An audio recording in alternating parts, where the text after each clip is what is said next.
تو وہ دانت اس کے نہیں ٹوٹتے اور وہ سلامت رہتے ہیں. تو چونکہ وہ جو دودھ کے دانت نہیں ٹوٹتے تو بڑے دانت نہیں آتے.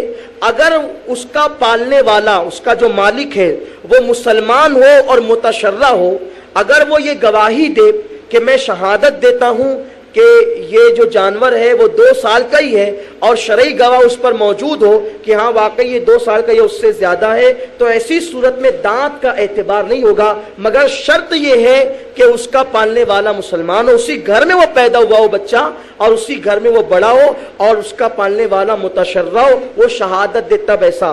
اگر کوئی عام آدمی جو معاذ اللہ متشرع نہ ہو اور یا معاذ اللہ وہ فاسق ہو یا فاجر ہو یا کافر ہو, تو ایسی صورت میں ان کی بات کا اعتبار نہیں. اور عام طور پر جو لوگ جو ہے وہ جانوروں کا دھندا کرتے ہیں تو ان پر تو اور بھی اس سلسلے میں اعتبار نہیں کرنا چاہیے, کیونکہ دھڑلے سے میں نے دیکھا ہے کہ لوگ جھوٹی قسمیں کاروبار میں کھاتے ہیں. تو اس لیے ان لوگوں کی گفتگو کا اعتبار نہیں ہوگا, جس کے گھر میں پلے گا اسی کا اعتبار ہوگا, اور وہ بھی شرط پر کہ وہ متشرع ہو اور وہ سچا ہو.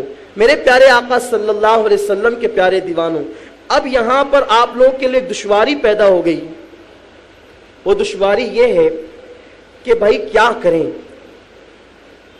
ہمارے پاس 15,000 ہے تو ان لوگوں نے کہہ دیا کہ قربانی واجب ہے.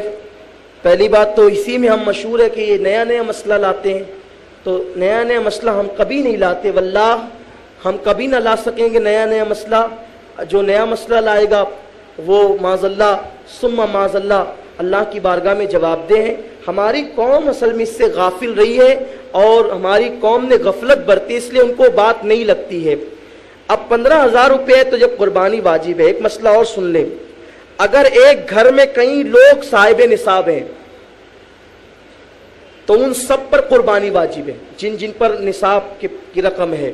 جیسے مثال کے طور پر آپ کی بیوی ہے, اب اس کے پاس زیورات ہے.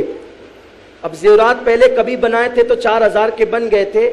جو 4,000 کے تھے 1995 میں جو سونے کے زیورات 4,000 کے تھے, آج ان زیورات کی قیمت تقریباً 21,000 ہے. اتنا سونے کا بھاؤ تیزی سے بڑھ گیا ہے. تو ایسی صورت میں آپ سوچیں گے کہ یہ 4,000 کے تھے, تو اب اس کے پاس اگر زیورات ہیں وہ بھی صاحب نصاب ہے, اس کے نام کی بھی قربانی ہونی چاہیے. جو جب صاحب نصاب ہوگا اس کے نام کی قربانی واجب ہے, مگر اس میں ایک شرط یہ بھی ہے. کبھی کبھی آدمی یہ کرتا ہے, آپ بور تو نہیں ہو رہے نا جی, ہمیشہ آپ اصل میں جو ہے وہ چیخ پکار سننے کے عادی ہیں. اب میں اتنی سنجیدگی سے آپ کو مسئلہ بتا رہا ہوں تو آپ بور تو نہیں ہو رہے نا جی. اچھا, ایک آسان زبان میں آپ کو میں سمجھاؤں. قربانی کیسے جانور پر ہونی چاہیے, کیسے جانور پر ہونی چاہیے؟ شوکت کہاں ہے بھائی؟ شوکت بھائی یہاں بیٹھے جی, بلائیے بلائیے. دیکھیے میں آپ کو پریکٹیکل بتاتا ہوں.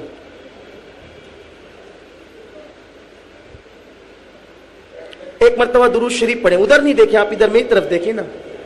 اللہم صلی علی سیدنا مولانا محمد معدن الجود والکرم وآلہ واصحابہ وبارک وسلم صلاۃ و سلام علیک یا رسول اللہ صلی اللہ تعالی علیہ وسلم. جلدی سے آئیے.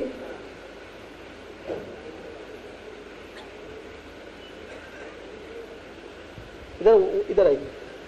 آپ ان کو دیکھ رہے ہیں, مجھے دیکھ رہے ہیں, سمجھ میں آ رہی بات؟ ایسے جانور پر نہیں ہوگی, ایسے جانور پر ہو جائے گی. اب سمجھے آپ, یہ بالکل آسان سا مسئلہ ہے. ٹھیک ہے, بیٹھ جائیے.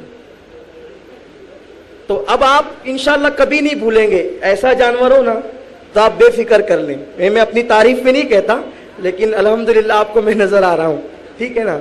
تو عرض یہ کر رہا تھا کہ ہر سال جو ہے جن لوگوں جو صاحب نصاب ہے ان پر قربانی واجب ہے. ایسا نہیں ہوگا کہ اس سال تو میں نے اپنے نام سے کر لی, اب اس آئندہ سال بھی میں صاحب نصاب ہوں, یا پچھلے سال میں نے اپنے نام سے کی تھی اس سال بھی صاحب نصاب ہوں, تو والد صاحب کا انتقال ہو گیا تب ان کے نام سے کر لو, دادا کے نام سے کر لو, پر دادا کے نام سے کر لو. ایسا نہیں, ان کے نام سے اگر آپ کریں گے کیجئے, مگر ساتھ ہی ساتھ اگر آپ صاحب نصاب ہے تو آپ کو اپنے نام سے بھی قربانی کرنی ہوگی. مگر ایک مسئلہ یہ بھی ہوتا ہے کہ ایک آدمی گھر کا وہ بڑا ہوتا ہے, وہ بچڑا لے کر کے آیا. اب بچڑے پر تقریباً 7 لوگوں کی قربانی ہوتی ہے.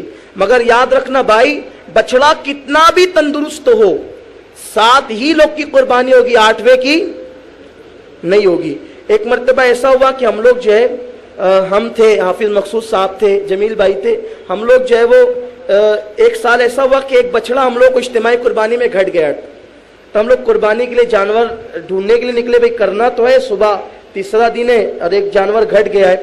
اب ڈھونڈ رہے تو اتنی رقم میں ملتا ہی نہیں تیسرے دن جانور. تو ایک بڑا سا جانور کھڑا تھا. ایک صاحب ہم کو بلائے, بولے مولانا ادھر آؤ, یہ لے لو.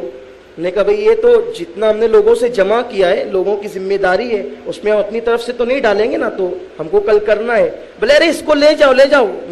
میں ہمارے بجٹ میں ہی نہیں ہے, کیسے لے جائیں گے؟ بولے مولانا لے جاؤ, یہ بہت اونچا تڑنگا, اس پہ 14 لوگ کی قربانی ہو سکتی. تو آپ لوگ اتنی زور سے نہیں ہنسیں, مسجد کا احترام کریں, تعظیم کریں. مسجد میں ہنسنا نہیں چاہیے زور سے. تو یہ لوگوں کے اندر غلط فہمی ہے کہ یعنی کہ بہت اونچا تڑنگا جانور اگر ہو, اونٹ بھی ہو تو 7 ہی سال کا ہونا چاہیے. اونٹ ہو تو 7 ہی لوگوں کی قربانی ہو سکے گی, 8ویں کی نہیں ہو سکے گی. ایسے نہیں کہ جانور بہت تندرست ہو تو آپ 8 کی کر لیں, 9 کی کر لیں, یہ جہالت ہے, ایسا نہیں چلے گا. بکرے پر, بکری پر, مینڈے پر ایک کی, ایک پر ایک, اور بیل, گائے, بھینس, اس پر جو ہے وہ 7 کی, اونٹ پر بھی 7 کی. تو اس کا آپ خیال کریں. تو اب بچڑا لے کر کے آئے اور گھر میں بھائی ہے جو صاحب نصاب ہے, تو کیا کرتے ہیں جب قربانی ہوتی ہے تو فٹافٹ لوگوں وہ ذبح کرنے والے کے ہاتھ میں نام لکھ کر دے دیتے ہیں. کبھی وہ ہوتا ہے نہیں ہوتا ہے. مسئلہ یہ ہے اگر صاحب نصاب بھائی یا بالغ اولاد یا بیوی, ہم نے اگر ان کی طرف سے قربانی کی تو ان سے اجازت لینا یہ ضروری ہے. اگر آپ نے ان کی اجازت کے بغیر قربانی کر دی تو قربانی نہیں ہوگی, اس کا آپ خیال فرمائیں. تو اگر آپ عذرائے ہمدردی لے آتے ہیں جانور تو ان لوگوں کو اس بات پر اطلاع کر دیں. اجازت لینے کا مطلب اطلاع کر دیں کہ ہم تمہارے نام سے قربانی کریں گے, اور عام طور پہ وہ ان کی خاموشی ان کی اجازت سمجھی جائے گی.